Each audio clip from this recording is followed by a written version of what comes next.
Queremos una democracia real, república laica, justicia social, la voz del pueblo no es ilegal.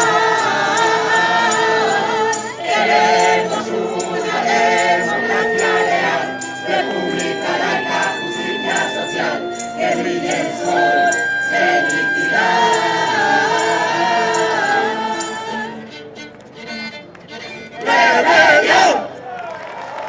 El 28 de mayo de 2016, numerosos movimientos sociales, colectivos y organizaciones nos ponemos en marcha y salimos a las calles de Madrid. Exigimos la democracia y la soberanía usurpadas por esta Unión Europea al servicio del capital y por los gobiernos de los Estados miembros, entre ellos el español, que aceptan sumisamente políticas insolidarias que atentan contra derechos humanos universalmente reconocidos, desoyendo el mandato de la ciudadanía y la voz del pueblo. Salimos a la calle otra vez y cuantas sean necesarias, porque no acallarán nuestra voz mientras no consigamos que la democracia vuelva a ponerse al servicio de la dignidad de los pueblos y a la altura de nuestra propia dignidad individual. Marchamos por una mayor soberanía de los países que componen la Unión Europea y de su ciudadanía, y para construir una Europa democrática. Con la excusa de una crisis causada por los bancos, la Unión Europea, una institución antidemocrática en sí misma, se ha adueñado de la soberanía de los países que la componen, empleando como arma la moneda controlada por el Banco Central Europeo, obligándoles a ejecutar políticas en contra de su población y a favor del capital.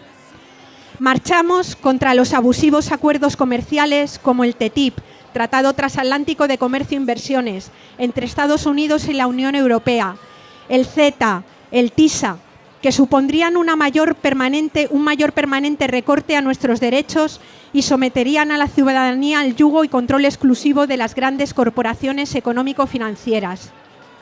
No vamos a permitir el control sin democracia de nuestros países. Exigimos transparencia y justicia. No aceptamos el secretismo en las negociaciones que se están llevando a cabo sin el control parlamentario de los Estados miembros. La Unión Europea negocia de espaldas a la democracia tratados antidemocráticos que hipotecan nuestros derechos y que nos condenarían irremediablemente durante generaciones. Marchamos por una Europa verde y exigimos a la Unión Europea que implemente medidas radicales y eficientes que acaben con el deterioro de nuestro medio ambiente.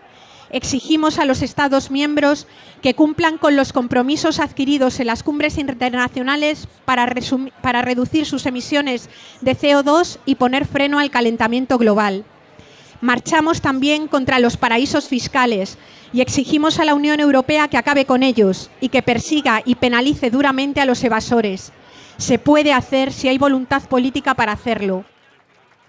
Exigimos una reforma tributaria más justa, donde paguen más las rentas más altas, los beneficios empresariales que actualmente se encuentran exentos de tributación por numerosas medidas exencionistas. Grandes empresas, empresarios y grandes fortunas tienen que contribuir para levantar el país. No vamos a seguir siendo solo las trabajadoras y los trabajadores quienes hagamos esta labor.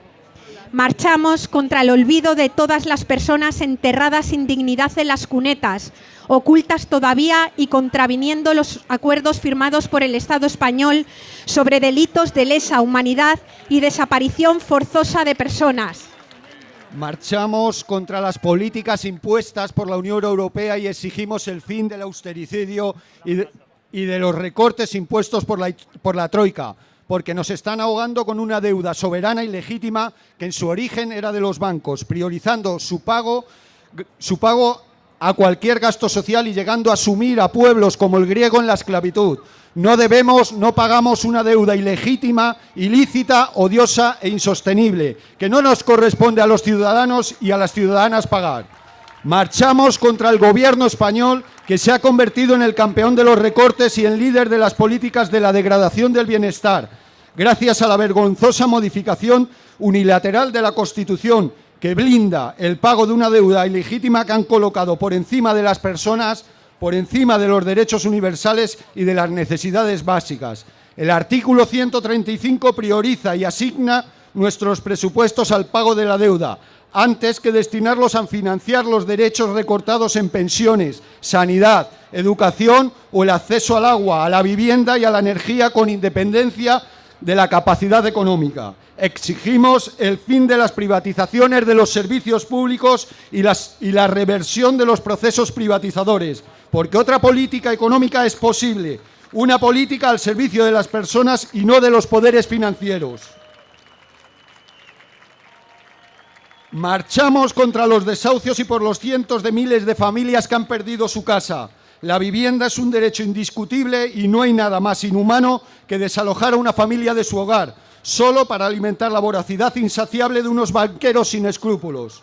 Exigimos al Gobierno español que modifique la normativa vigente, la más dura de la Unión Europea, y que cumpla la legislación comunitaria contra cláusulas abusivas, ejecuciones hipotecarias y órdenes de pago. Marchamos contra el saqueo reiterado del Fondo de la Seguridad Social para financiar el Estado, poniendo en serio riesgo el futuro del sistema de pensiones. Mientras roban el futuro de nuestros mayores, nuestro futuro, los fondos legítimos del Estado se escapan a paraísos fiscales dentro y fuera de Europa. Territorios con leyes que benefician a los grandes capitales y a las grandes empresas, constituyendo plataformas para la elusión, la evasión y el fraude fiscal, para los negocios turbios, para la especulación financiera o el lavado del dinero de los corruptos y de la criminalidad.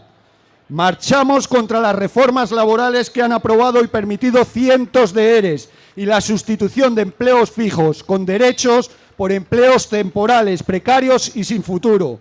Nos rebelamos contra la peor de sus consecuencias, la más dura, una tasa de paro por encima del 20% y una menguante cobertura de desempleo que disminuye cada mes, aumentando la pobreza, la desigualdad y el riesgo de exclusión social, que ya asciende a un 25% en todo el país. Denunciamos a la Unión Europea, la principal responsable de la miseria y precariedad laboral en la que vivimos, porque es Bruselas quien exige y impone estas reformas laborales como paso previo a un nuevo modelo económico. Denunciamos al Gobierno español y a los partidos que apoyan esta política. Marchamos en defensa del derecho fundamental a recibir una información veraz, plural e independiente de los poderes políticos y económicos. Una ciudadanía informada es una ciudadanía libre que no se somete a las mentiras y manipulaciones de los poderosos. Denunciamos la concentración en manos de unos pocos de los grandes medios de comunicación privados. También denunciamos la manipulación y presión de los gobiernos sobre los medios de comunicación públicos. Unos medios de comunicación públicos cuya principal razón de ser es estar al servicio de las personas. Marchamos contra la actitud negligente, xenófoba e inhumana de las instituciones de la Unión Europea con las personas refugiadas. La solidaridad no entiende fronteras, ni alambradas, ni muros ni banderas. Hombres, mujeres y niños huyen de las guerras provocadas bajo el amparo de la OTAN. Ante la vergonzosa complicidad e inacción de varios países europeos, haciendo saltar por los aires cualquier derecho internacional y sin respetar los más elementales derechos humanos. Esta nefasta política de seguridad nos inclina a repudiar las guerras, la OTAN y el silencio cómplice de esta Unión Europea en la que no nos sentimos representados.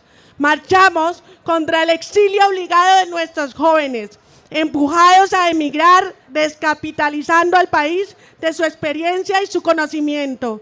Marchamos con esos cerca de 2 millones que ya se han ido en busca de un futuro laboral que aquí no existe, a pesar de su preparación y que sí lo han encontrado en otros países donde ahora trabajan. Marchamos contra las leyes Mordaza, aprobada por el gobierno como arma para reprimir y silenciar la voz del pueblo, y contra el artículo 315.3 del Código Penal. Intentos burdos para suprimir al derecho a expresarnos en contra de sus políticas. Pretenden criminalizar el derecho a la huelga, imponiendo multas y encarcelamiento injustos de luchadores y sindicalistas, convirtiéndolos en los nuevos presos políticos. Una vuelta a la represión de libertades que ya habían sido conquistadas y por las que tanta gente fue encarcelada e incluso perdió la vida. Marchamos por la igualdad de derechos humanos para todas las personas, independiente de su sexo, raza, nacionalidad u orientación sexual. Las mujeres sufren con más dureza las consecuencias de las crisis y son penalizadas laboralmente por su maternidad. Son excluidas del mercado laboral, reciben menor salario y somos discriminadas en la promoción, por lo que deben tener una especial protección. Por eso, reivindicamos el feminismo y exigimos una política de Estado que sea realmente efectiva contra las violencias machistas y una verdadera política de conciliación de la vida laboral y familiar. Marchamos para exigir y exigimos reformas constitucionales en España que deroguen el artículo 135 de la Constitución y blinden como derechos fundamentales la sanidad, la vivienda, la enseñanza, el sistema público de pensiones y la dependencia. Exigimos la derogación de la ley de reforma laboral del PSOE y del PP y de las leyes mordazas, la supresión del artículo 315.3 del Código Penal y una legislación efectiva de la memoria histórica que repare de una vez por todas la histórica injusticia que arrastra este país en su memoria colectiva. Tenemos razones de sobra para seguir luchando en las calles y en las plazas por la solidaridad de los pueblos y para enfrentarnos a las políticas antisociales. La movilización es un paso necesario en la organización de poder popular, imprescindible para garantizar el cumplimiento de los programas electorales de los gobiernos que elegimos democráticamente y el derribo de las instituciones antidemocráticas que gobiernan Europa. Por todo esto, llenamos Madrid de dignidad, por una rebelión democrática de los pueblos, contra la dictadura de los mercados financieros y contra los acuerdos mercantilistas y la violación de derechos de asilo y refugio, por la soberanía, la dignidad y la solidaridad. Solamente quiero recordarles que hace 14 días que estamos frente al Ministerio de Relaciones Exteriores porque lo que queremos es que el tratado entre la Unión Europea y Turquía se anule de una vez. Entonces, llamamos a toda la gente que nos apoye, que se dé cuenta que estamos allí, estamos haciendo acciones y justamente el día lunes haremos una acción entre las 12 y las 2 para entregar un papel en el Ministerio de Relaciones Exteriores. Cuanto nuestra voz se escuche más, nuestro silencio va a dejar de ser complicidad, que es lo que estamos logrando. Además, decirles que hace 3 semanas se ha empezado a trabajar en una querella para presentar al Tribunal Superior de Unión Europea para la anulación del tratado. Así que nada más, prestar vuestra colaboración también, porque creo que los refugiados realmente se lo merecen. Nadie es ilegal. Buenas tardes, compañeras, compañeros. Daros las gracias por no pararos nunca, por seguir creyendo en las causas que desde el sistema nos pintan como perdidas, pero que tenemos claro, absolutamente claro, que no son causas perdidas, que son causas difíciles, pero como son tan justas y tan necesarias, algún día las conseguiremos. Gracias por esta ola de solidaridad que nos estáis transmitiendo y que nos hace sentir fuertes pese al ayuno que estamos sufriendo. Seguimos en pie, pese a que muchas desde los gobiernos tratan de ignorarnos, tratan de silenciarnos y tratan de ocultar nuestra lucha. Curiosamente, esas mismas y mismos prensatenientes que se llevan todos los días abriendo informativos con otros países, estamos absolutamente convencidos de que si lo que hoy está pasando aquí en Madrid, de que si lo que hoy está pasando aquí en España y que se ha denunciado aquí en este mismo atril hace unos minutos, sucediera en otro país del mundo, estaríamos abriendo todos los días todos los informativos. Es por eso también que tenemos que rebelarnos y no callarnos para que no nos silencien como es su intención.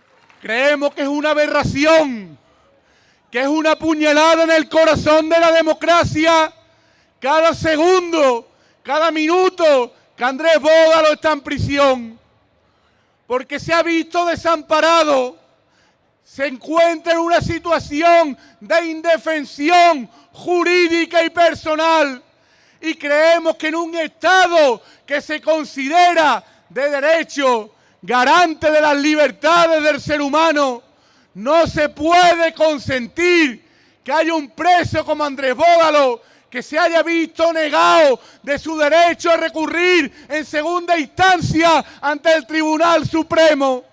Es por esto también que no dejamos de caminar.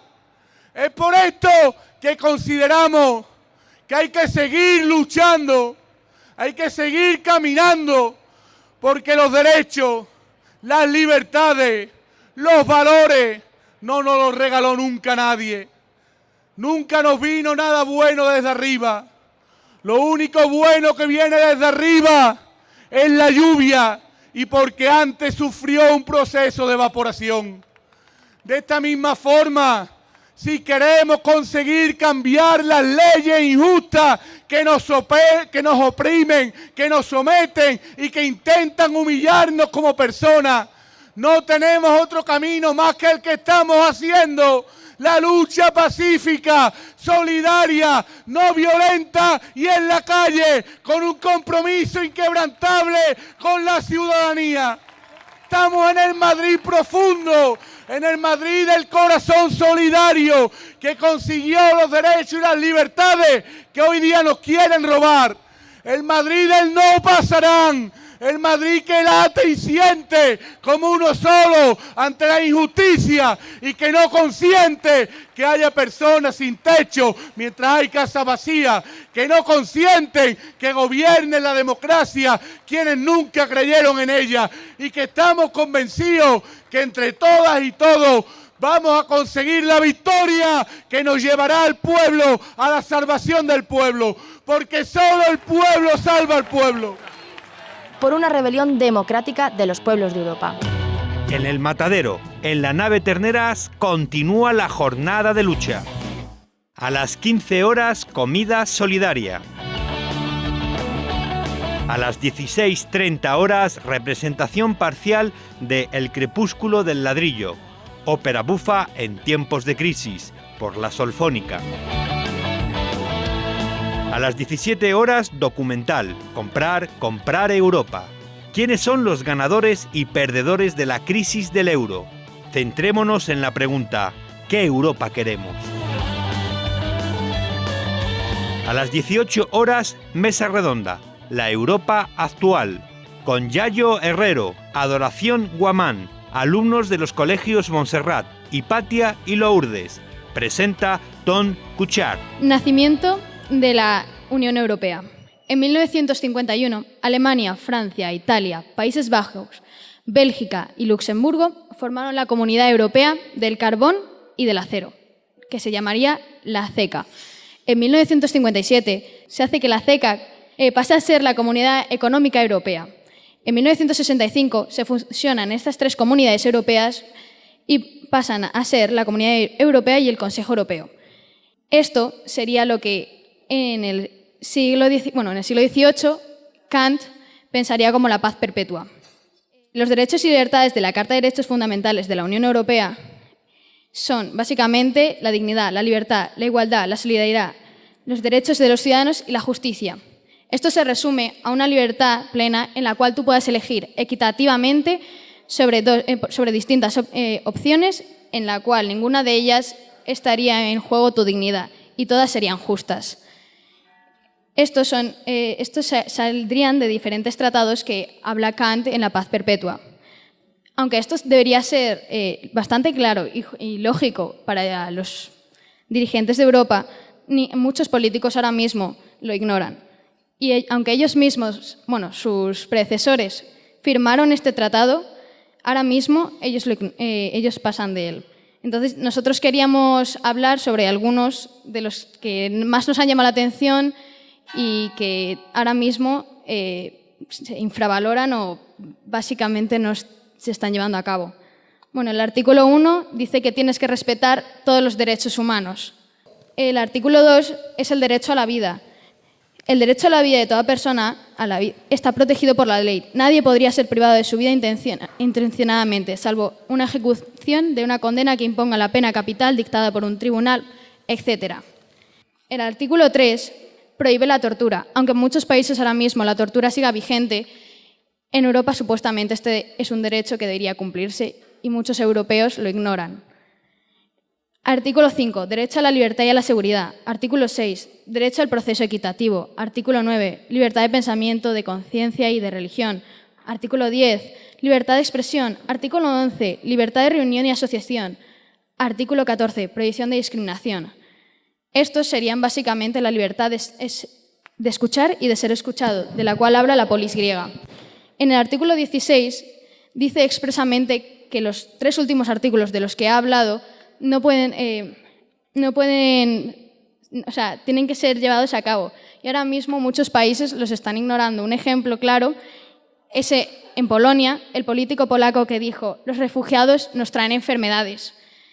Este sería un moralista político del cual Kant dice que no debería ser un político porque impone su moral a toda su ciudadanía. Por lo tanto, no representaría a la totalidad de ella. Este mete miedo al pueblo, culpando al otro como enemigo y poniéndolos en contra, para así poder tener la libertad plena de imponer su autoridad. Es el protocolo 4, el artículo 4, prohibición de las expulsiones colectivas de extranjeros. Es decir, quedan prohibidas las expulsiones colectivas de extranjeros. Ahora mismo, Europa hizo un tratado con Turquía. Para quitarse de alguna manera a estos molestos refugiados, hace un tratado con un país inferior.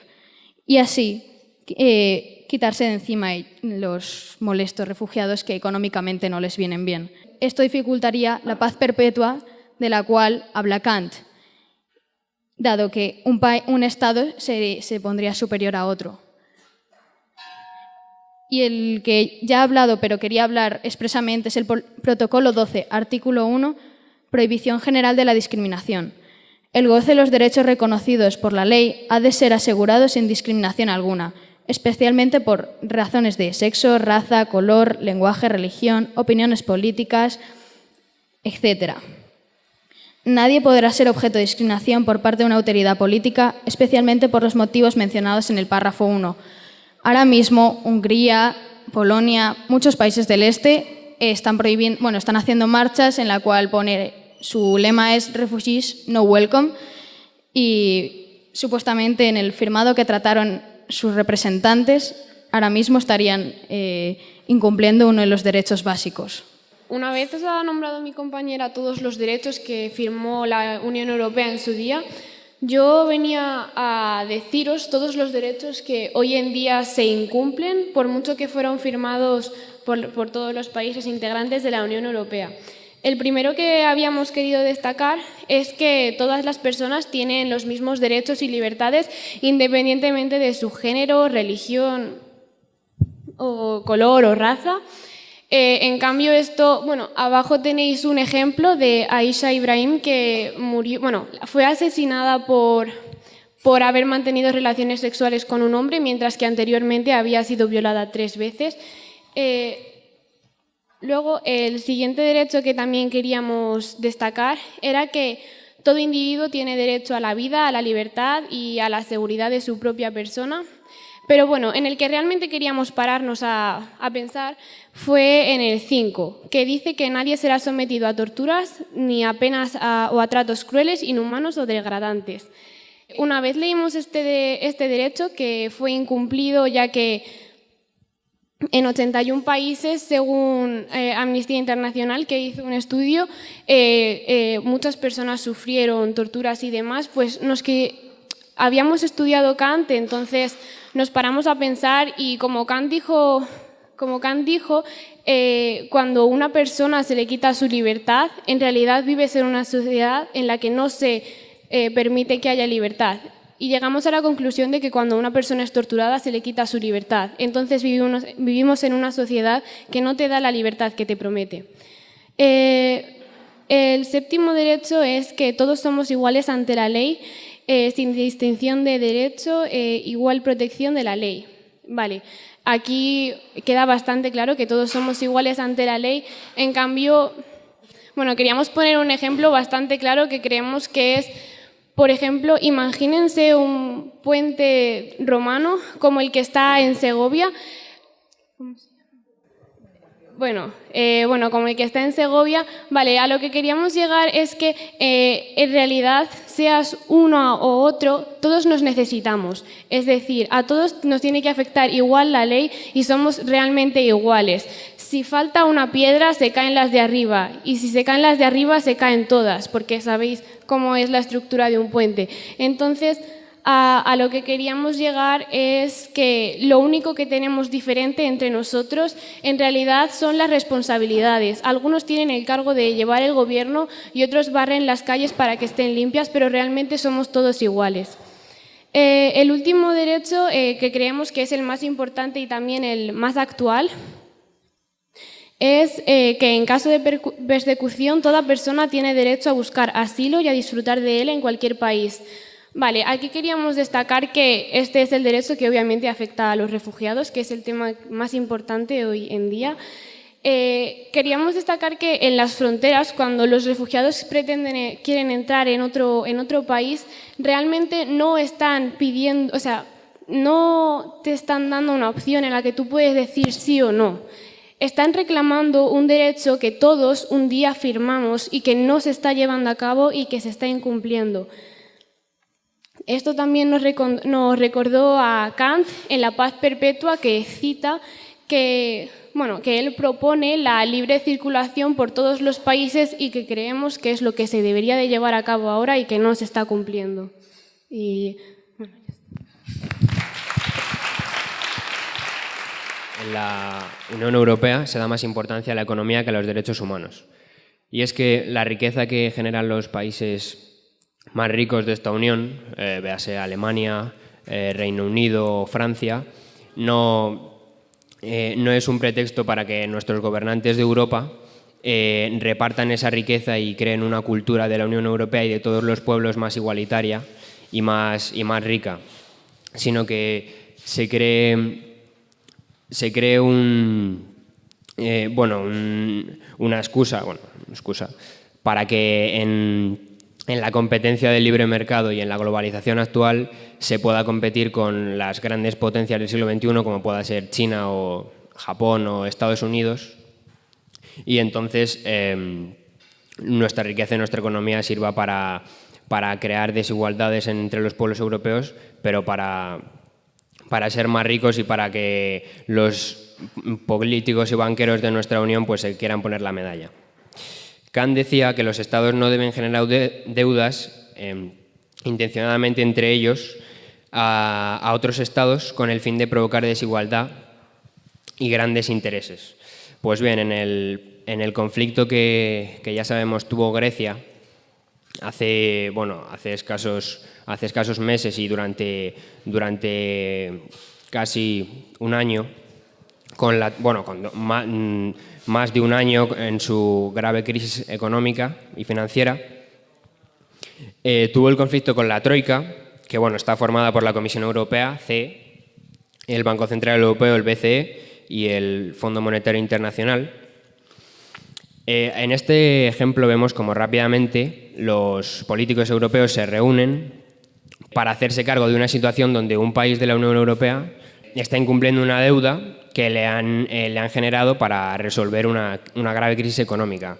Esta deuda que se le propone a los países europeos que están en una crisis con sus bancos y política no sirve en absoluto para resolver la crisis, porque un país en plena pobreza después de la crisis, como Grecia, pues hemos visto cómo le tenían que condonar sí o sí la deuda porque no podía pagarla. Luego, la contraposición la ponemos en un país como Hungría, donde los radicalismos y la extrema derecha no permite que los inmigrantes que llaman a la puerta de Europa y de nuevas oportunidades pues exijan sus derechos y además en esos parlamentos se aprueban medidas que consideran a los inmigrantes criminales y que les condenan hasta a 3 años de cárcel por traspasar la frontera, que está terminantemente prohibido hacerlo. Luego también, por ejemplo, en los campos de refugiados, la policía se hace cargo de, por supuesto, la demanda de sus superiores de no hacer querer ver a la población europea las faltas de sanidad y poder difundir rápidamente imágenes donde se ven a centenares y miles de niños que necesitan urgentemente medicamentos y que no se los pueden dar porque los grandes países de la Unión Europea no permiten o ponen muchas trabas burocráticas.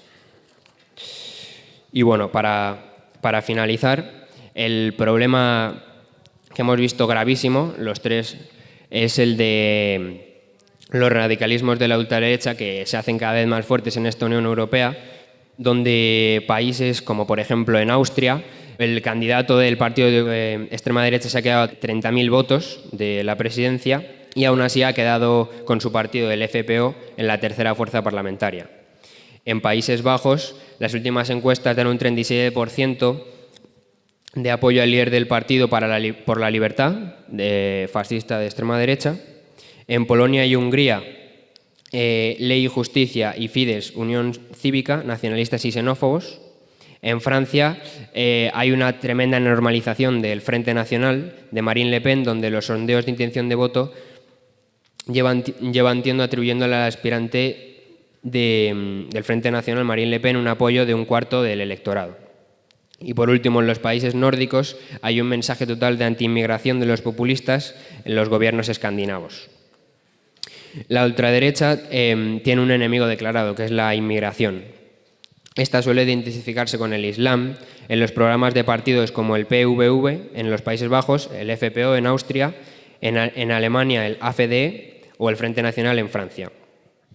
Bueno, que queríamos decir que históricamente, seguramente todos lo sepáis, antes de que estallase la Segunda Guerra Mundial, hubo una gran crisis económica en la cual nacieron países de ultraderecha, fascistas, y ahora mismo está ocurriendo algo muy parecido. Posiblemente los refugiados no son europeos, vale, son de Siria, pero ahora mismo no estarán en campos de concentración porque no los llamamos así, pero son campos en los que ellos mismos posiblemente estén viviendo en unas condiciones insalubres. Por lo tanto, se está repitiendo casi la misma historia que ocurrió justo en la Segunda Guerra Mundial. Ahora mismo no nos estamos matando, pero por lo menos no aseguramos que eso no ocurra dentro de poco.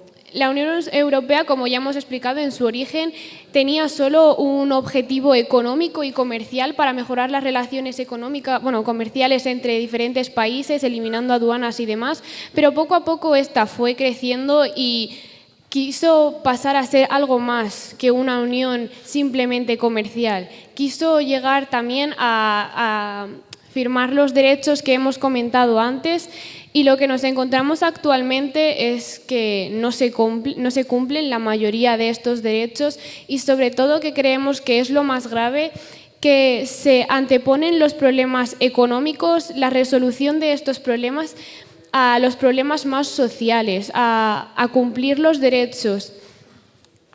Creemos que esta no es la Europa que nos han prometido, que al final los que terminan pagando todo esto son los habitantes, la población de Europa, que son los que sufren los recortes, que son los que sufren el paro para poder pagar todas esas deudas que los países menos potentes de la Unión Europea tienen. Así que creemos que esta no es la Europa que debería de ser, que no es la Europa que nos prometieron, y sobre todo que hay que cambiar esta Europa, y para eso estamos aquí, para cambiarla. Y vamos a proceder a leer un manifiesto que escribimos para el Día de la Paz, que tiene mucho que ver con los refugiados, y bueno, espero que os guste. Paz es una palabra que abarca tantas cosas y con la que nos llena la boca continuamente, como si simplemente pronunciándola fuera a cambiar algo, y ni siquiera acabamos de comprender su significado. Cuando la oímos, pensamos en el alto de los conflictos armados, en el cese de la violencia callejera, en lo que se ve, en lo que nos enseñan, conflictos que van mucho más allá de un bombardeo, los simplifican hasta dejarlos en meros hechos sensacionalistas. Y nos decimos que eso queda lejos, que a nosotros no nos llega. ¿Por qué? Porque somos mejores, porque la principal distancia no es la física, es la que nosotros imponemos internamente, dividiendo el mundo en dos, una parte buena y una mala, una formada por humanos y la otra, obviamente también. No escucharás decir a nadie en alto que no, pero que se queden en su país, aquí ensucian, son tercermundistas, ni que nosotros tuviéramos la culpa. Y podría seguir con infinitos argumentos, a cada cual más despectivo y sin sentido, llegando a la conclusión de que somos mejores que ellos y que, bueno, les permitimos estar, pero así recogidos en su país y sin protestar, que ellos son ciudadanos de segunda, sin voz ni voto en conflictos mundiales, que la tierra pertenece a otros. Hay otro aspecto muy importante. En parte, achacamos las guerras a una supuesta falta de educación y que ello permita a los poderosos controlar a las poblaciones y manipularlas. Desde que empezaron las inmigraciones al otro lado del Mediterráneo, se habla solo de la situación actual, devastadora. Imágenes de niños desnutridos, escombros, metralla, bombas, un país en guerra. Pero nadie habla de cómo eran estos lugares hace unos años. Muchos de ellos de constitución laica, leyes igualitarias para ambos sexos, educación y atención sanitaria gratuitas. En definitiva, países mucho más parecidos al nuestro o a cualquier otro europeo de lo que nos gustaría admitir. Así, es más difícil darle la espalda. Ya no vale el «es que son pobres», «es que no tienen de estudios», «es que son primitivos».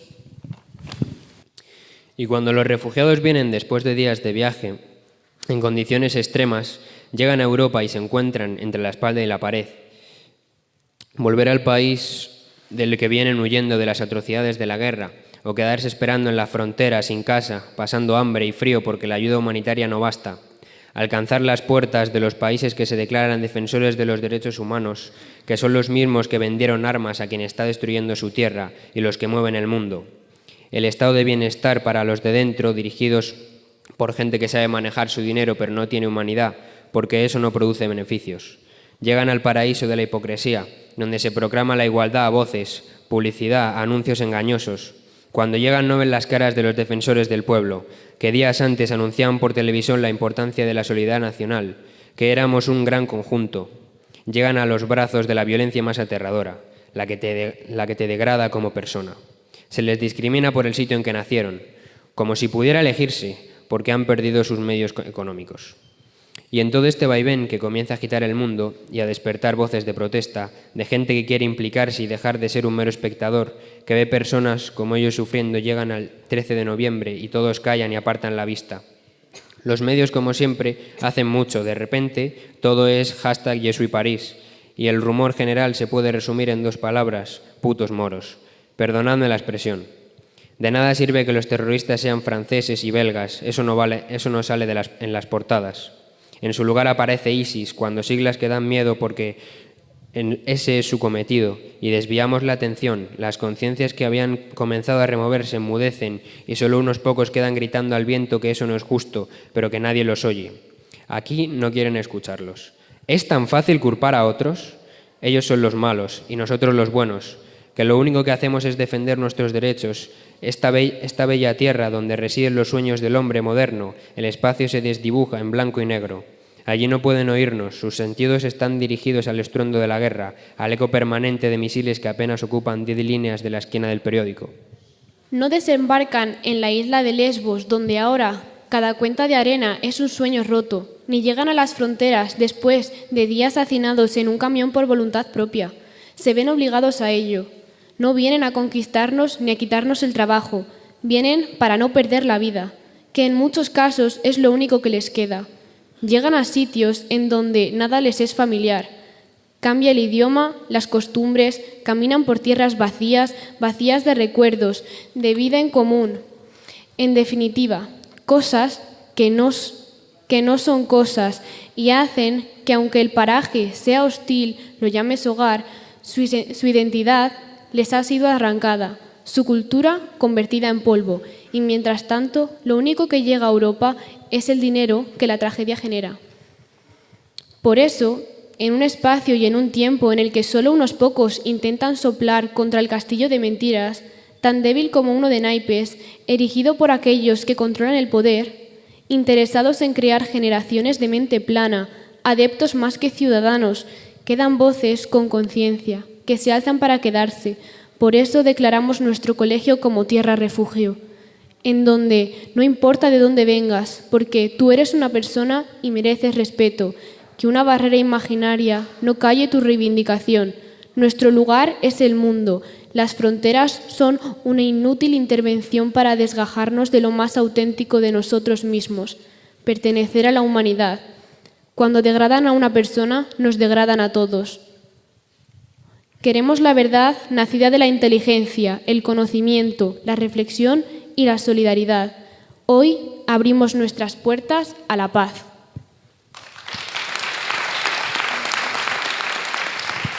Primero, en todas las clases hicimos una propuesta de ideas y salieron varias y luego ya elegimos entre todas las clases el hacer un muro y un paseo de la fama.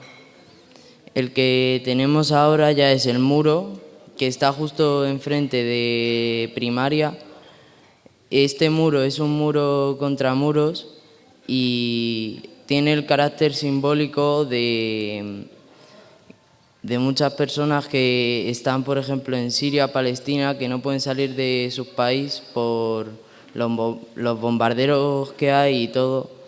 En este muro hemos puesto un agujero que sirve como para tirar los muros de otras personas porque ellos en su país es más difícil, tienen que saltar un muro, luego se encuentran con la policía y al final algunos hasta rechazados. Y esto lo hemos hecho en Rivas gracias a nuestro alcalde que nos ayudó, nos dio un presupuesto y todo para hacerlo con más asociaciones de inmigración. Estuvimos con un chico, Ahmad, que nos contó su historia. Nos contó que él tuvo que salir de su país, que no le dejaban salir por temas diferentes de pasaportes y esas cosas. Entonces, estamos acabando el muro y luego el Paseo de la Fama lo vamos a hacer con diferentes asociaciones inmigrantes. Como han tenido acción en esto, pues ya está.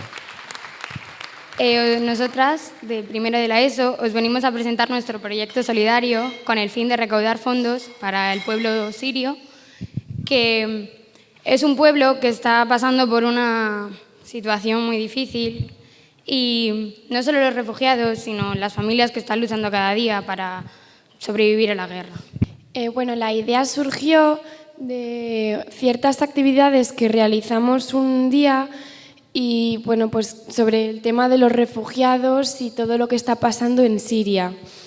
Y bueno, eso nos hizo pensar cómo podríamos ayudarles y cómo podríamos concienciar a la gente de que también pueden ayudar a mejorar la situación de esas personas que la verdad es que lo están pasando bastante mal. Y bueno, pues se nos ocurrió sortear un cuadro cedido por el artista Alfredo Igualador y bueno, las papeletas del sorteo cuestan 2 euros y las podéis comprar en la entrada o salida de este evento y bueno, y el dinero, pues obviamente a través de la fundación de la Asociación de Ayuda al Pueblo Sirio, pues lo haremos llegar a alimentos y cosas para facilitarles la estancia en Europa y pues en Siria también.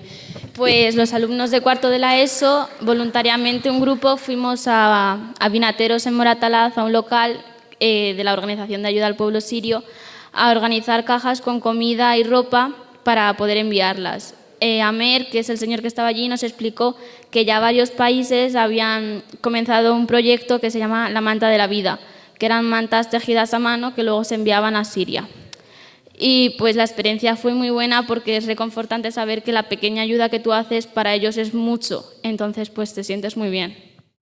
Bueno, el 20 de noviembre de 2015 en el instituto realizamos con la ayuda de la Asociación de Familias del instituto y en colaboración con esta asociación, con la Asociación de Apoyo al Pueblo Sirio, realizamos un evento, una fiestecilla así con concierto, en el que vinieron grupos de la zona de Lucero y por ahí a hacer conciertos solidarios, o sea, vinieron solidariamente y todo el dinero que se recaudara, aparte de la entrada del concierto, vendimos pues bocatas, bebidas.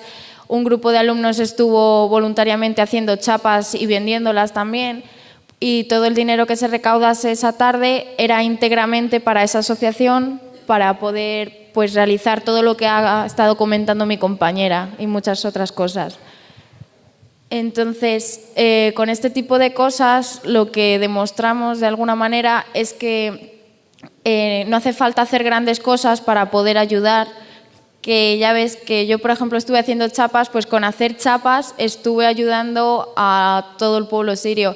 Entonces, es una manera de decirle a esa gente de, es que yo no sé qué hacer para ayudar, pues decirles que con pequeños actos se pueden hacer grandes cosas.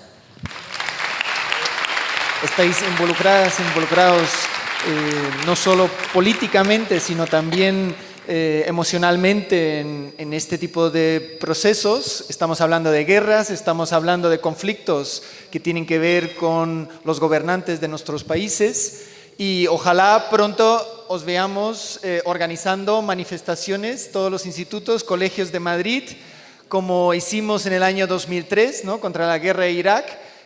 Hace tiempo estamos esperando para que salgamos masivamente, ¿no? En Madrid a las calles, como lo hemos hecho hoy, contra la guerra de Siria y sobre todo sus causas estructurales, porque siempre decimos, nuestra sed de petróleo, ¿no? Nuestra dependencia de los recursos naturales es también nuestra dependencia a las guerras y a ver si nos movilicemos también, además de todo lo que estáis haciendo, pues contra estas guerras absolutamente inaceptables que provocan el refugio de tantas personas. Así que muchísimas gracias por vuestras reflexiones y ojalá pronto os vemos en las calles todas juntos y muchas gracias nuevamente. ¿Por qué nos quieren confundir con, una vez utilizando el término Europa, ¿no? Hemos escuchado también las alumnas y los alumnos haciendo una reflexión desde Kant hasta hoy en día? ¿Por qué a veces utilizan Europa y a veces cuando les interesa utilizan la Unión Europea? ¿Cuál es la intención? ¿Cuál es realmente la confusión que nos han planteado utilizando estos dos términos? Unión Europea o Europa. Bueno, evidentemente no son términos que puedan utilizarse de manera indistinta. Pero sí que hay una utilización interesada del término Europa para hablar de la Unión Europea como totalidad, como si todo el continente fuera parte de la estructura de la Unión Europea.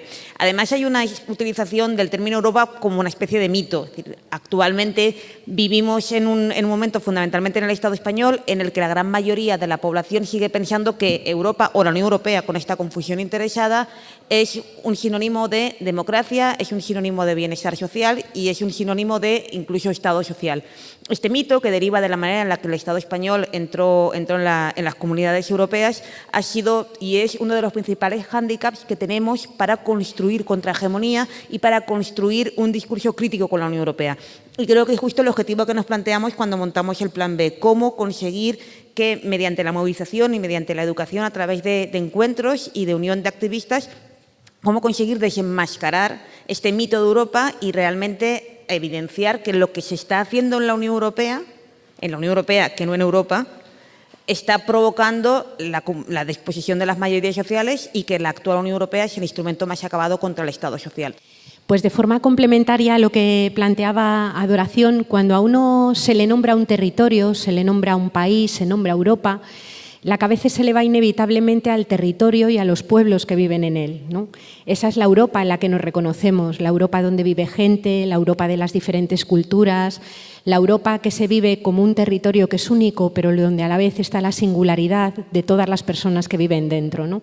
La Unión Europea es algo bien distinto.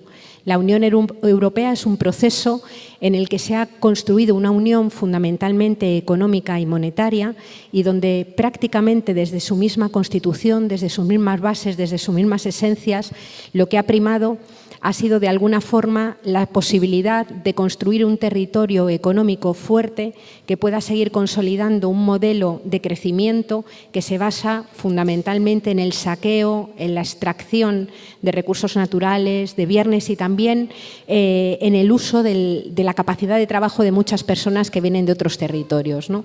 Por tanto, la diferencia que hay entre ese mito de Europa, donde además yo creo que especialmente en el Estado español nos lleva a las reminiscencias pues, de todos aquellos años de dictadura en donde se veía Europa como el otro lugar distinto, alejado de lo que era la dictadura franquista, el lugar de posibilidades, esconde y enmascara este otro proyecto de Unión Europea que, sin embargo, muchos movimientos sociales y muchas personas desde el momento de su misma constitución, desde Maastricht, desde el Tratado de Lisboa, desde el proyecto de Constitución Europea, enunciaron como lo que era, un proyecto de la Europa del capital y la guerra.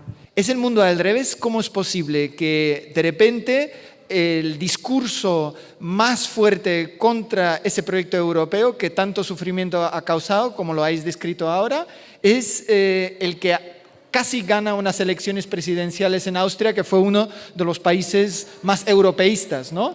Y el otro, el ecologista, está llamado el pro-europeo en estas elecciones. ¿Cómo es posible? Para contestar esto, yo creo que tenemos que hacer una mirada, aunque sea muy breve, al momento que estamos viviendo a nivel de la economía mundial. Ya hace varios años que se anunció, que incluso un organismo poco sospechoso desde luego de ecologismo, como es la Agencia Internacional de la Energía, mostraba que habíamos alcanzado lo que se denomina el pico del petróleo, ¿no? Estamos en un momento en el que, con la misma lógica que ha venido funcionando durante las últimas décadas, resulta francamente difícil, yo diría casi imposible, seguir generando crecimiento económico, es decir, regenerar las tasas de ganancia de capital. No existen recursos naturales que puedan sostenerla y, por otro lado, las rentas del trabajo, que ha sido como la otra entrada importante de energía o motor de crecimiento económico, la explotación del trabajo, cada vez aporta menos, digamos, al PIB mundial, fruto pues, de los procesos de financiarización y demás. Lo que quiero decir con esto es que el modelo económico está agotado, está completamente agotado.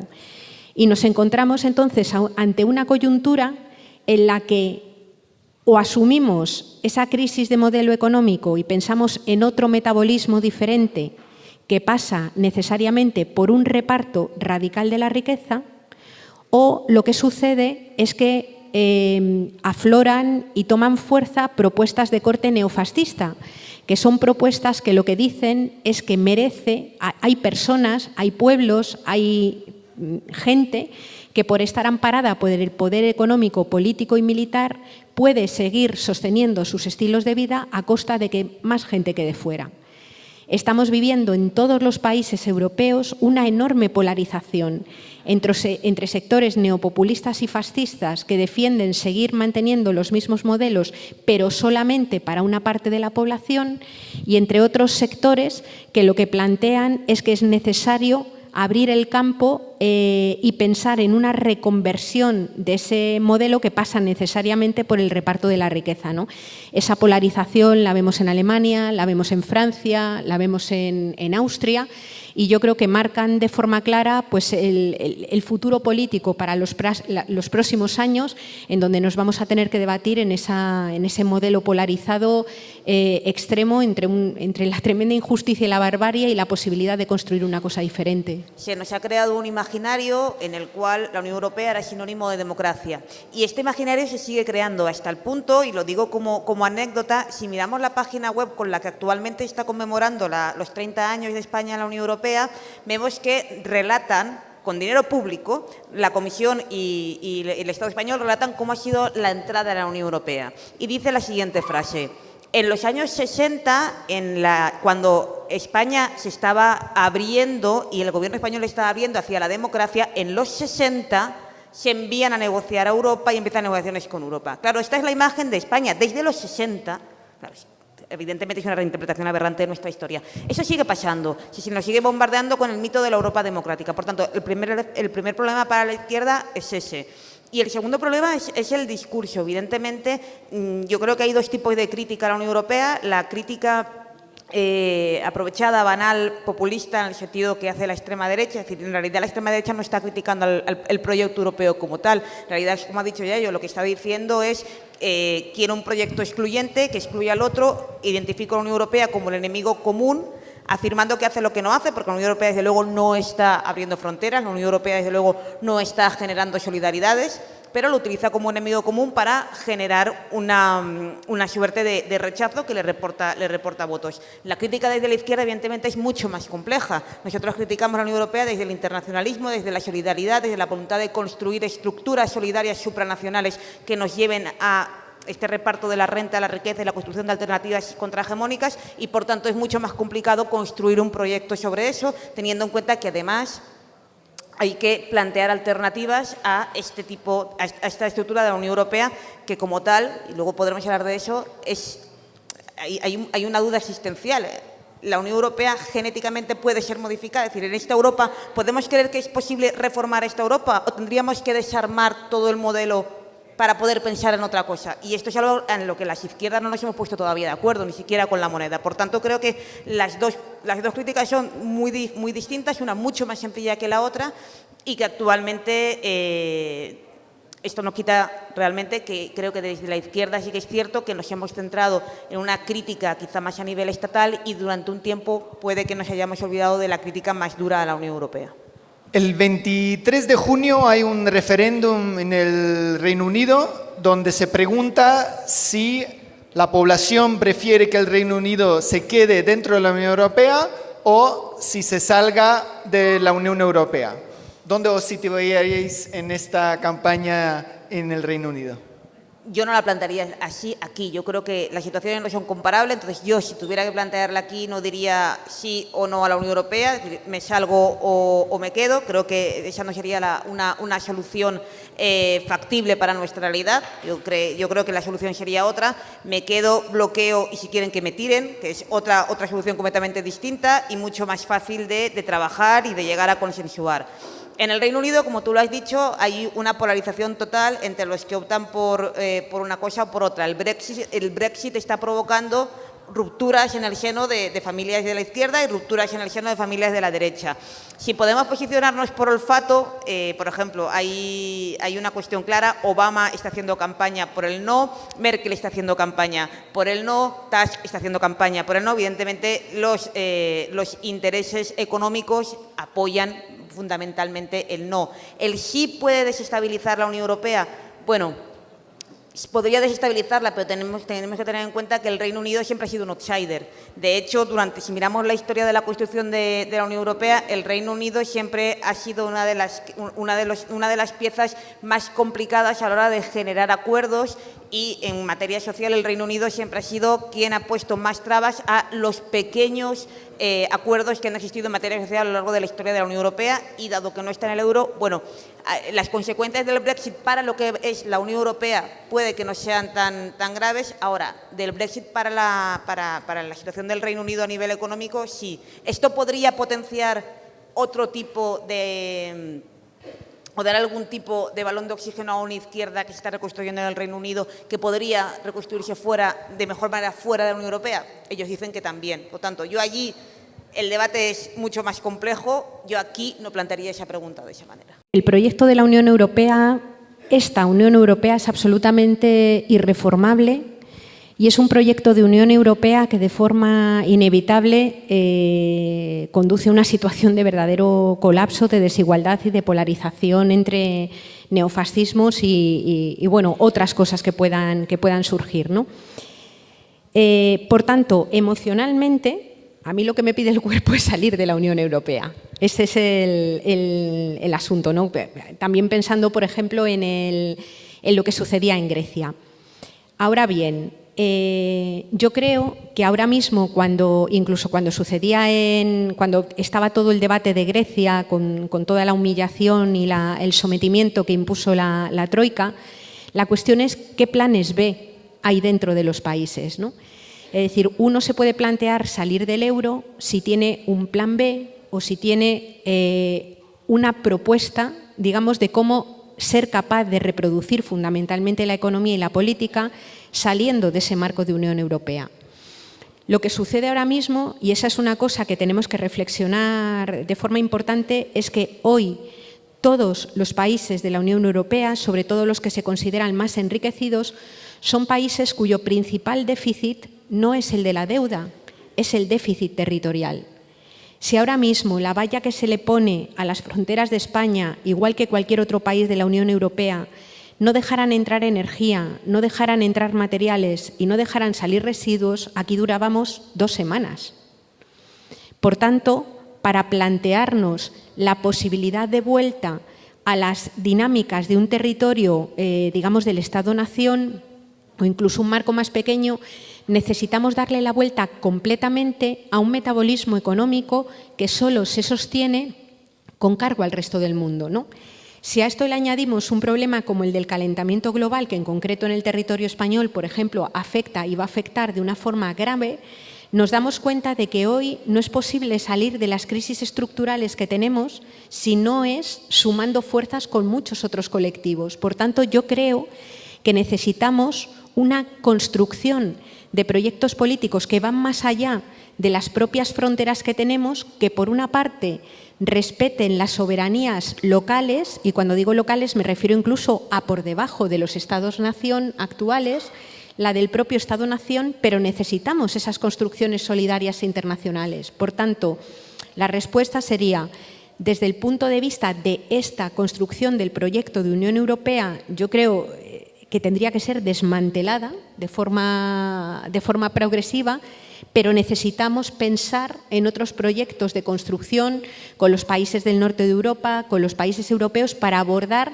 la verdadera catástrofe que tenemos estructural, que es el conflicto de la ecología social, que es la profundísima crisis de desigualdades y la imposibilidad radical de que este modelo capitalista se vaya a seguir reproduciendo y pueda generar vida buena para la mayor parte de la gente. La población del Reino Unido tiene madurez suficiente como para realizar un debate de manera abierta que aquí nos parece implanteable. Ahora mismo nos parece algo complicadísimo salir a la calle y decir queremos salirnos de la Unión Europea. No, desde luego no es un debate sencillo, no parece un debate posible, y en el Reino Unido lo es. Lo es porque realmente el Reino Unido nunca ha estado plenamente integrado, no tan plenamente integrado como nosotros en muchos aspectos. Pero que creo que el Brexit sí que puede ayudarnos a normalizar una posibilidad, la posibilidad de que realmente un día podamos decidir esta no es la vía que queremos mantener. Y como has dicho, la cuestión no puede derivar de la voluntad de un solo Estado-nación. Ahora mismo que nosotras, digamos, nos vamos, significaría creo que para el conjunto de la población española un grado de sufrimiento que, a no ser que realmente tuviéramos la posibilidad de realizar una pedagogía y un trabajo continuo con los movimientos sociales y a nivel general que nos permitiera que todas estuviéramos convencidas de lo que vamos a hacer y asumir las consecuencias y apoyar al Gobierno que toma esa decisión. Y si no llegamos a eso, si no llegamos a construir realmente un pensamiento hegemónico capaz de soportar el grado de sufrimiento, desde luego podría producir un desastre y una desconexión entre lo que dicen los dirigentes que tomaran esa decisión y el conjunto de la ciudadanía. Por tanto, decisiones como esa, que requieren un trabajo previo a nivel social enorme, desde luego parece que no estamos preparados, pero creo que hay otras vías, teniendo muy claro que esta Europa es irreformable, teniendo muy claro que esta Europa nos lleva al desastre. Pero, desde luego, lo que también tenemos que tener claro es que hay debilidades en esta Europa, debilidades institucionales que están saliendo a la luz, graves conflictos, y que un conjunto de países que tuvieran gobiernos críticos podría comenzar a efectuar un bloqueo en las instituciones que acabara colapsando esta Unión Europea y generando posibilidades de apertura para plantear otras alternativas. Y ahora está el reto en eso, ¿qué alternativas? En cuanto a lo que decía Adoración del grado de sufrimiento que puede venir, o sea, yo quiero recordar que el grado de sufrimiento dentro de la Unión Europea de muchas personas es altísimo. Es decir, que dentro de este modelo se está produciendo una profundización de las desigualdades en todos los ejes de dominación, en términos de clase, en términos de género, desde luego en términos de procedencia o de etnia, que transforma la vida de muchísimas personas en una vida insoportable, ¿no? Desde mi punto de vista, y en relación a lo que decía Tom de esta cuestión de las izquierdas, o sea, yo creo que hay una parte importante de las izquierdas que tiene un análisis muy miope y muy corto de lo que está pasando y está suponiendo esta crisis. Es decir, el problema es que nos encontramos con una parte de la izquierda que en el fondo hace un análisis de la crisis estructural similar a la de la derecha, que tiene la propuesta o la pretensión bien intencionada de querer salir de la crisis haciendo las mismas cosas que hace la derecha, pero repartiéndolas mejor. Y eso es imposible.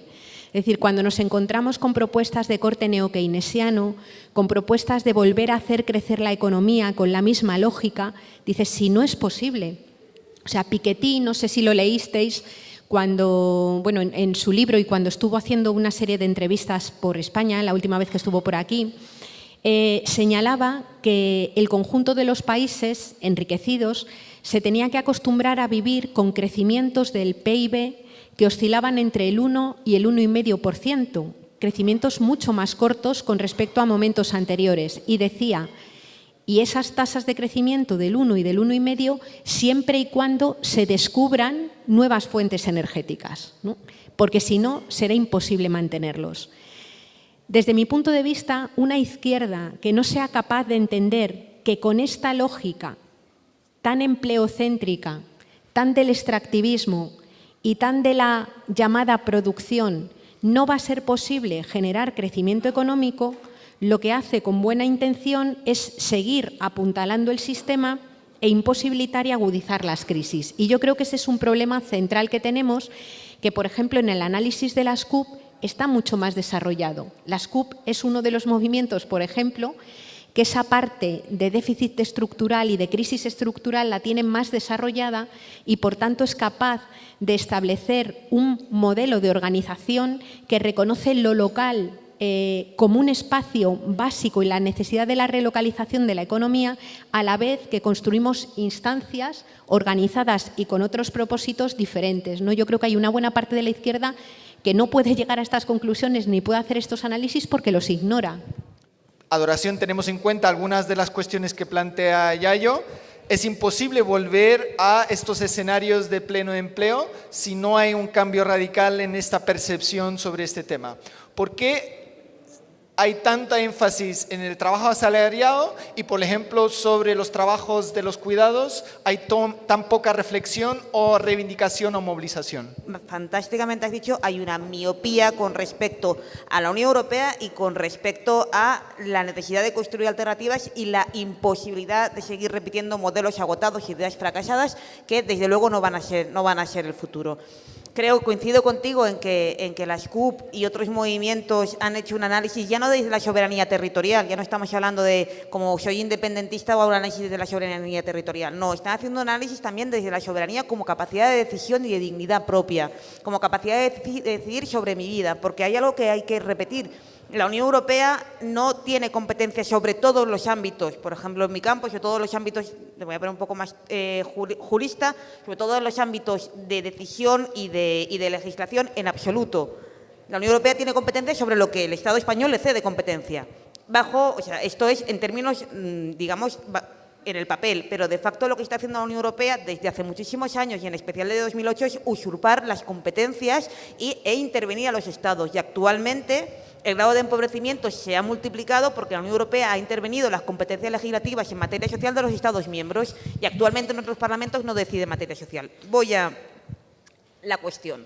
Más cortito. Vale. La cuestión que nos planteas, Tom, creo que es una de las cuestiones fundamentales, pero que tenemos muy debatida y que cuando hemos hablado de trabajo asalariado ya no nos estamos refiriendo al trabajo asalariado como único trabajo, en absoluto. Creo que llevamos años, al menos algunas, diciendo que el trabajo asalariado es una parte que hay que dignificar, evidentemente, que el trabajo asalariado ha sufrido una precarización que hay que revertir y hay que pensar cómo lo dignificamos, pero que el trabajo asalariado es una parte, que el concepto de trabajo hay que resignificarlo, que la crisis de los cuidados es una de las cuestiones fundamentales que hay que debatir, que el trabajo tiene que adquirir otro significado en nuestra sociedad, que desde luego el pleno empleo per se no puede ser el objetivo, porque antes deberíamos plantearnos qué tipo de empleo, qué trabajo queremos, y que hay que reconstruir ese concepto entre todas, y desde luego no mediante la palabra crecimiento, desde luego no teniendo el pleno empleo como objetivo final y el crecimiento económico como objetivo, porque eso ya no es posible.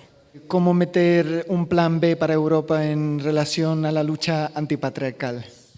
Bueno, yo creo que ahora mismo, en relación, desde el punto de vista del feminismo, estamos en un momento muy complicado y muy de encrucijada, ¿no?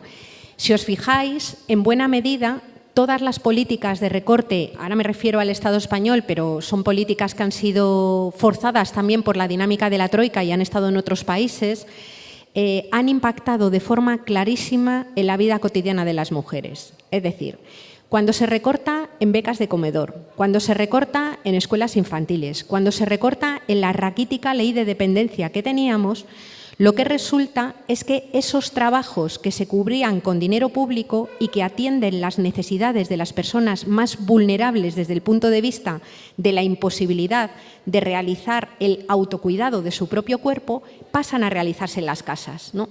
Es decir, todo eso que se deja de hacer sostenido con fondos públicos hay que hacerlo dentro del hogar. Y dentro del hogar lo que nos encontramos es un entorno de relaciones tremendamente desiguales. O sea, hoy hay gente que está sacando a los mayores de las residencias porque necesita la pensión del mayor en la economía doméstica.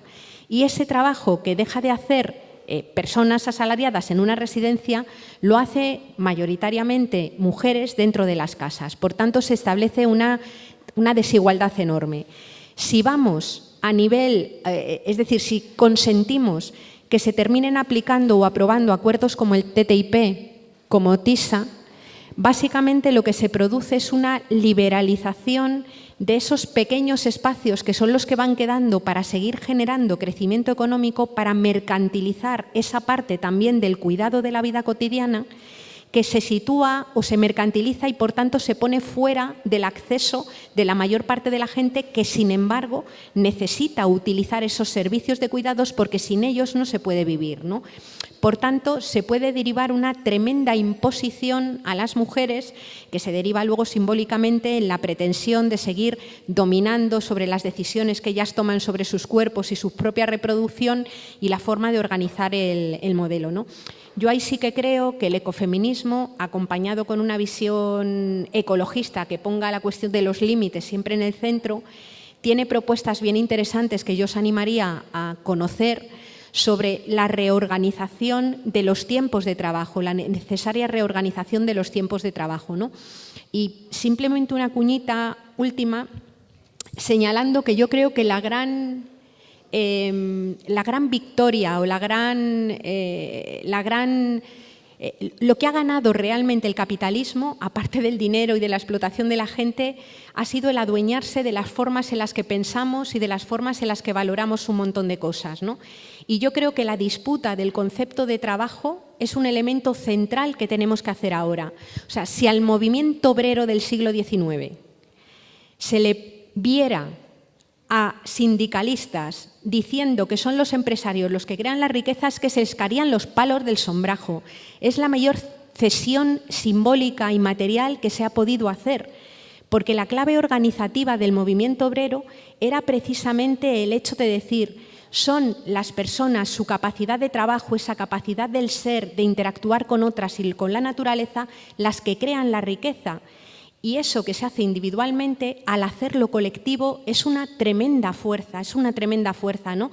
Por tanto, disputar esa noción raquítica y jibarizada de trabajo, reducida al empleo, aquello que te da alguien que es dueño de los medios de producción, creo que es una cuestión central que tenemos que hacer, nos ayuden los sindicatos grandes o no. las personas refugiadas son la carne de cañón ahora mismo de esta Unión Europea, pero al mismo tiempo sigue funcionando este modelo de que gran parte de las personas refugiadas asumen luego trabajos que el conjunto de la sociedad no está asumiendo por unos niveles laborales y de salario menores que la población en los diferentes países? Bueno, ahí estamos asumiendo que los refugiados van a entrar en el mercado de trabajo europeo, cosa que no va a pasar. Cosa que no va a pasar básicamente porque los hemos expulsado a un país que además vulnera los derechos fundamentales, etcétera. Creo que la pregunta ahora mismo es, ¿estamos siendo el año pasado han llegado 1 millón de personas a Alemania. Sí, pero eso es lo que se está intentando evitar y de hecho gran parte de lo que está sucediendo ahora es para evitar eso. Para evitar eso y para evitar seguir en determinados países del norte cargando entre comillas, el mercado de trabajo. Porque yo creo que, aparte de la entrada de personas que evidentemente se sitúan en las capas más empobrecidas de los trabajadores, lo que está sucediendo es un nuevo reparto internacional del trabajo en la Unión Europea, según el cual los países del sur nos convertimos en el ejército de reserva y la mano de obra empobrecida y barata, mientras que en los países del norte se produce una segmentación brutal, hay mucha mano de obra empobrecida, pero también se siguen manteniendo estructuras laborales con unos derechos más protegidos. En cualquier caso, la deriva hacia la precarización y la banalización de los derechos laborales es la tendencia no solamente para el sur de Europa, sino para la generalidad. Y me explico.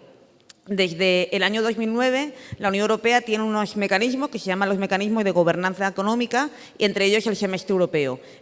Lo que hace la Unión Europea es recomendar a los Estados qué reformas tienen que implementar, las famosas reformas estructurales. Si miramos la parte laboral de todas las reformas estructurales que se han hecho desde 2009 hasta la actualidad, vemos líneas de tendencia similares, que es la descentralización de la negociación colectiva, es decir, empobrecer a la ciudadanía a base de eliminar la fuerza de los convenios colectivos y, por tanto, rebajar salarios, es rebajar pensiones, es rebajar la protección frente al despido. Y estas son las reformas laborales que se están haciendo ahora también en Francia, ahora también en Bélgica. Por lo tanto, es una tendencia que sube y es una tendencia, hasta ahora tenemos reformas laborales en esta tendencia en aproximadamente 26 Estados miembros. La reforma laboral francesa está cogiendo de las reformas laborales españolas del 94, de 2010 y de 2012 distintos aspectos para plasmarlo. Me explico. El principio de la reforma laboral francesa es, además, sorprendente cómo ha podido llegar a cuajar la idea, pero es que el derecho laboral es muy complicado. La reforma laboral francesa parte de un informe que hace un catedrático de Derecho del Trabajo y un exministro francés que dicen que el derecho laboral es muy complicado, que hay que simplificarlo, que no puede haber un código del trabajo con 1000 artículos y que hay que dejarlo en 50 principios. Poca ley. Poca ley, mucho convenio colectivo, porque hay que confiar ciegamente en los actores sociales, incluso en los actores sociales a nivel de empresa, donde, sabéis, no están los sindicatos y acaba siendo un vis a vis entre empresarios y trabajadores, o sea, empresario y trabajador, donde al final pierde evidentemente los trabajadores. ¿Qué propone esa ley? Primero, descentralizar la negociación colectiva, algo que se está haciendo aquí desde el 94. Confiar más aspectos de la regulación del trabajo a los convenios colectivos, algo que se está haciendo aquí desde el 94, lo hizo el PSOE. Luego, rebajar la protección contra el despido, el tema del despido económico.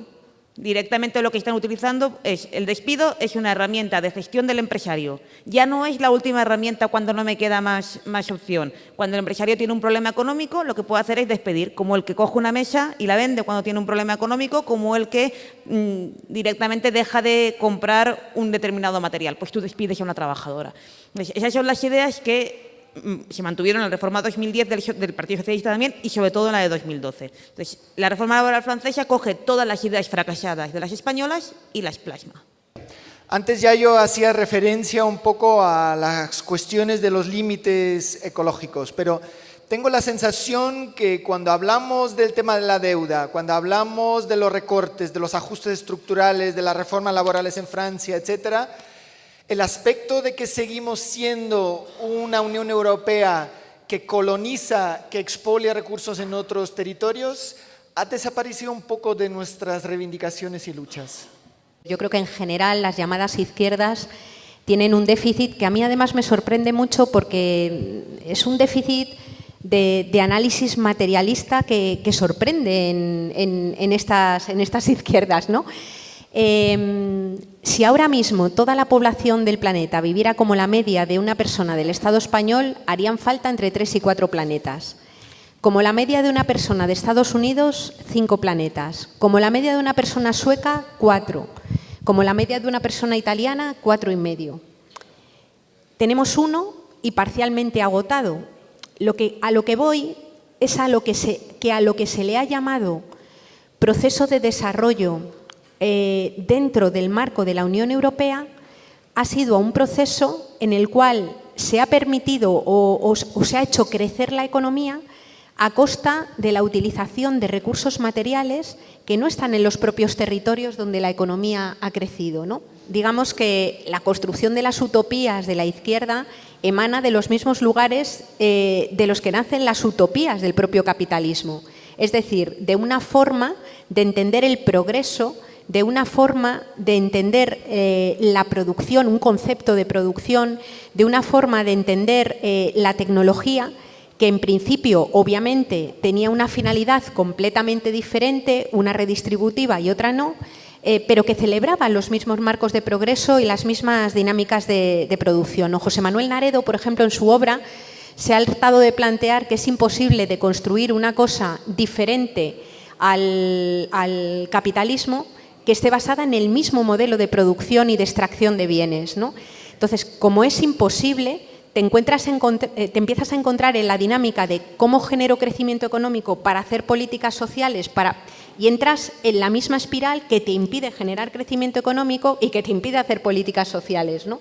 Y creo que una buena parte de la izquierda está ahí atrapada, ¿no? Por eso nos encontramos, que fue significativo, que la última campaña electoral, coincidiendo a la vez con la cumbre del cambio climático, que es el mayor problema que tenemos ahora mismo como humanidad, que está impactando ya en montones de lugares, tuviéramos a los principales líderes de estos partidos que es que ni mencionaron el tema, ni lo mencionaron, como si no existiera, ¿no? Es decir, yo creo que es una falta de... Es como si pretendiéramos crear sociedades justas en el futuro basándonos en mitos, ¿no? Es como la primera ley de Walt Disney que dice que basta que desear algo para que se convierta en realidad. Pues no, es que hay los recursos que hay, es que hay los minerales que hay y o partimos de eso para generar dinámicas de igualdad o de justicia o no podemos llegar a ellas de ninguna de las maneras. La Unión Europea en los foros internacionales, en Naciones Unidas, siempre se presenta como lo más verde que hay ahí en el G20 o en los grandes líderes mundiales. ¿Tú crees que esta imagen va a desaparecer en los próximos años? Es de una caradura impresionante y es un verdadero mito. La Unión Europea es una organización económica absolutamente despilfarradora, extractivista, explotadora.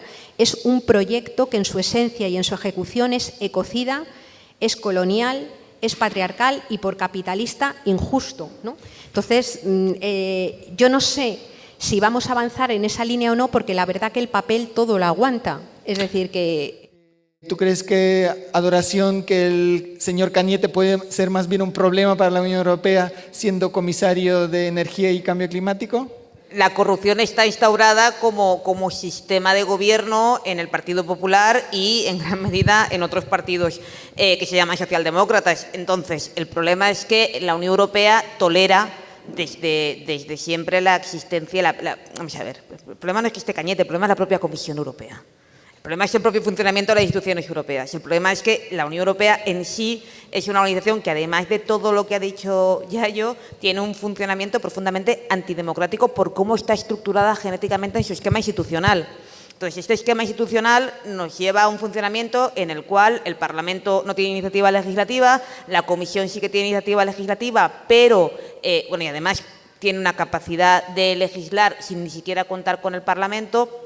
Pero más allá de eso, y como hemos visto últimamente, tenemos un Consejo que está recuperando poderes frente a la Comisión porque ahora la Unión Europea funciona más en lo que es la intergubernamentalidad que por dentro de los propios tratados. Por eso te digo que al final el que esté Cañete o esté Pepe nos va a dar un poco igual porque al menos mi intuición es que a la Unión Europea se le ha quedado pequeño su propio marco de los tratados y está dando un salto muy peligroso. Explico.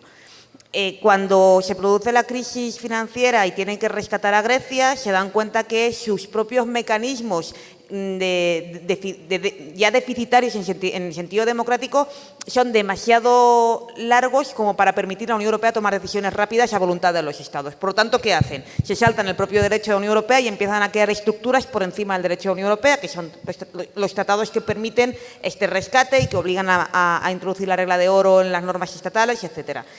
Estos tratados generan dinámicas de intergubernamentalidad.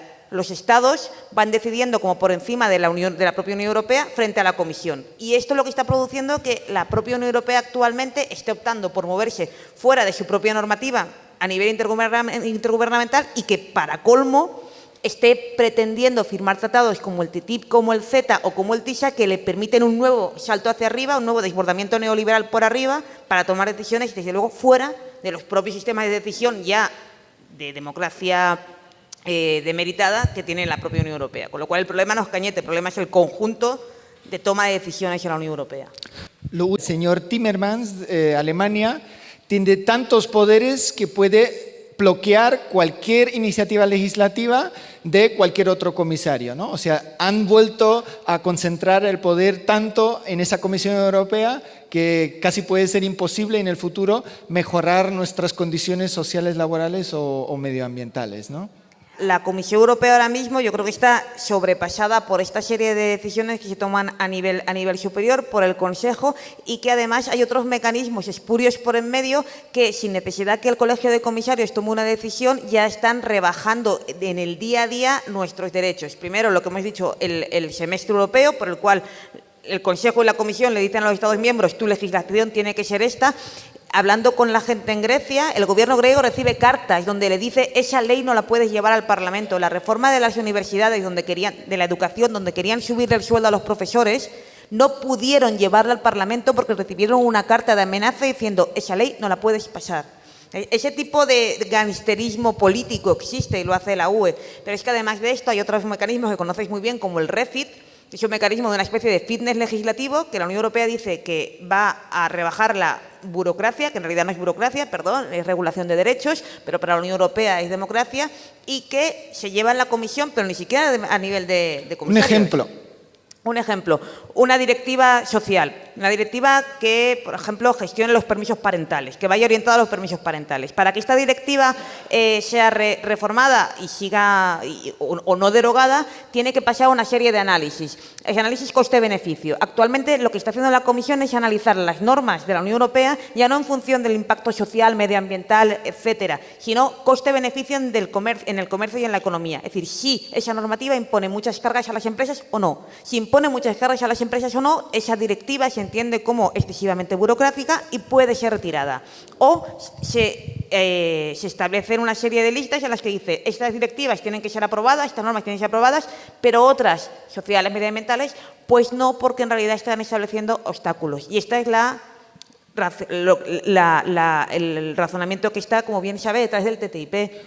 ¿Qué podríamos hacer o cuál podrían ser importantes temas que deberían aparecer en la sexta noche o en la campaña electoral para, sea cual sea el escenario resultante de estas elecciones, vayamos un poco preparados?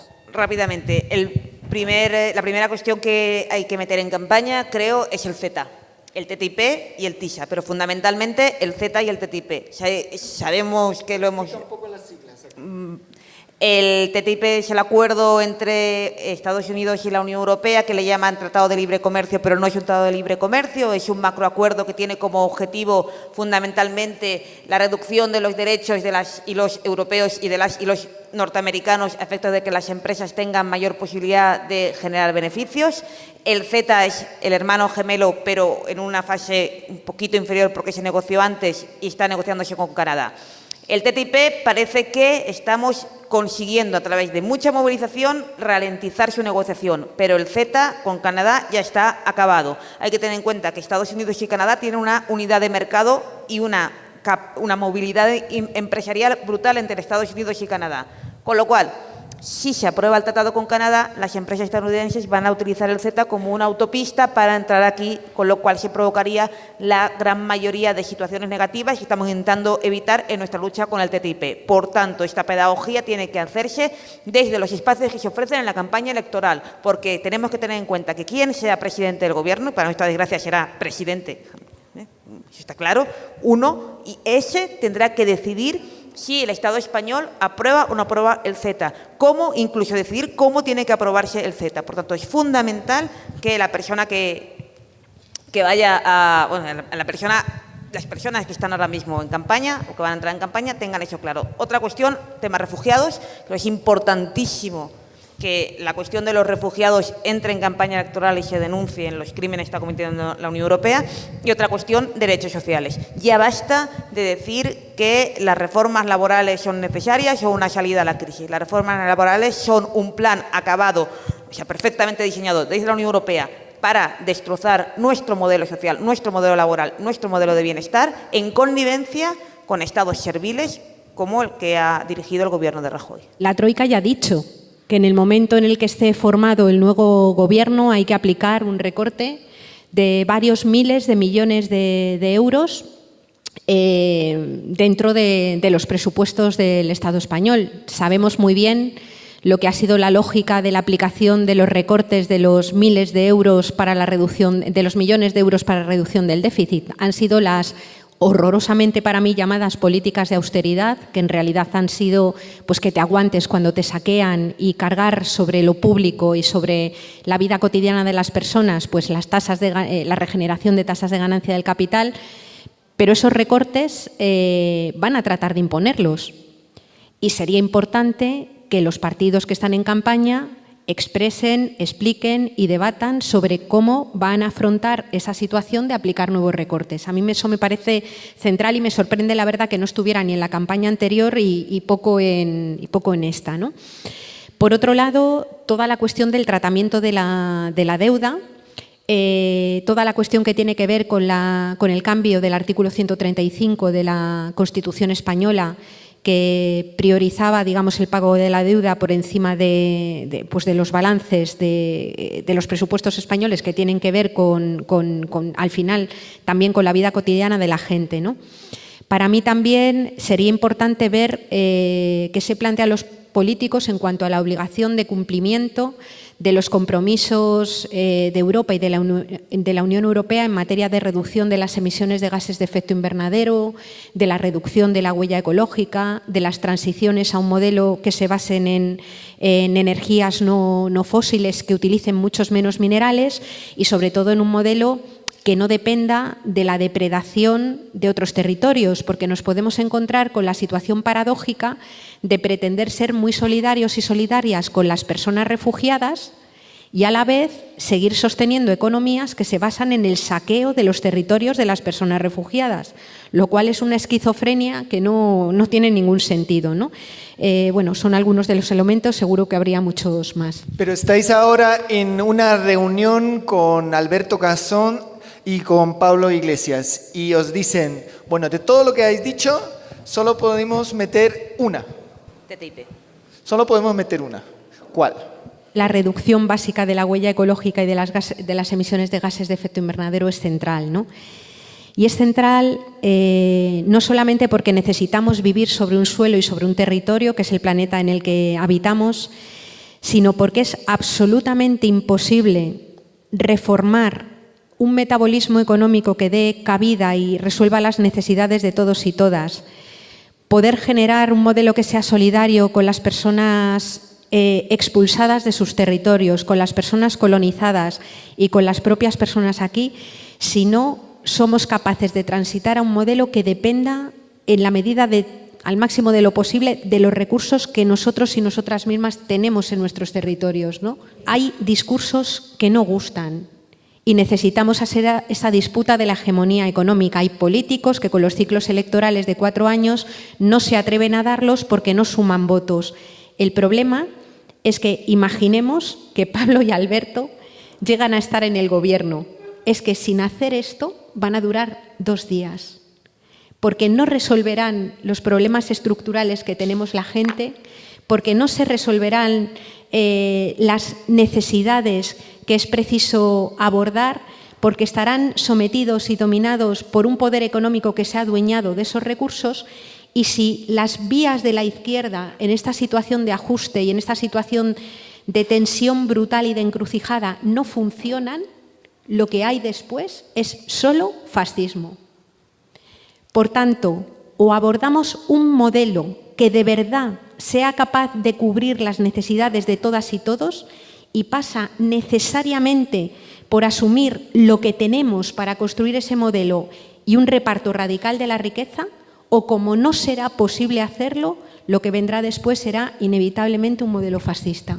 La dictadura de la demoscopia para llegar al poder es un discurso que puede dar una victoria electoral, pero no podemos olvidar que la victoria electoral, desde luego ahora mismo, no te va a dar la victoria política. El poder no está en las instituciones, el poder está en las instituciones de manera parcial. El poder está en otros sitios y en otros sitios se combaten desde la movilización y desde la generación de contrahegemonías basadas en la pedagogía y en la capacidad de generar consensos que en un momento determinado sean capaces de apoyar una decisión valiente de un gobierno que plante cara a la troika, que opte por un modelo diferente, y estas cuestiones no podemos olvidarlas. A mí me puede llegar a parecer aceptable en un momento determinado que se renuncie a un discurso concreto delante de una Cámara. Lo que creo es que no podemos olvidar que la conquista de las instituciones no nos va a llevar a cambios reales. Si he elegido el TTIP es porque realmente creo que, por un lado, ya está en la agenda y esto hay que potenciarlo en campaña. Se ha conseguido gracias al esfuerzo de muchísima gente y algunas acertadas movimientos en medios de comunicación poner esto en la agenda, pero es que además creo que si se llega a aprobar el TTIP, el cerrojo está echado y la llave tirada. Es decir, el TTIP puede ser el candado irreversible, porque creo que es este último paso, este paso para ya deslocalizar completamente el ámbito de decisión hacia un sitio donde ya no podríamos alcanzarlo. Por tanto, y además os invito a leer los documentos de Greenpeace, que ya están traducidos al castellano en diversas webs y además algunos comentados con mucho esfuerzo por mucha gente, y creo que leyendo sencillamente eso, leyendo como pone negro sobre blanco que se acaba el principio de precaución, leyendo como pone negro sobre blanco que hay determinados servicios que van a dejar de poder prestarse, o que realmente la contratación pública va a limitarse y se acabaron las cláusulas sociales, leyendo como pone negro sobre blanco que nuestro modelo va a cambiar porque se acerca a los Estados Unidos, porque ellos lo van a decidir, creo que es algo que es fácilmente utilizable como instrumento de movilización. Entonces, por eso he elegido el TTIP, aunque creo que tenemos que tener claro que ganar el poder electoral no significa transformación social. Una parte del pueblo griego se sintió arropado por otros movimientos en Europa. ¿Creéis que eso tiene que estar ahora también en la agenda? O sea, no solo pensar qué temas deben estar en la agenda de la campaña electoral, sino ¿qué relaciones hacemos con los otros movimientos sociales en Europa? ¿Qué tipo de movilizaciones nos esperamos de otros países, de otros movimientos, en caso de que aquí salga un gobierno que diga no vamos a asumir los recortes de los 8.000 millones que Rajoy ha dicho a la Comisión Europea, lo dejamos para después de las elecciones?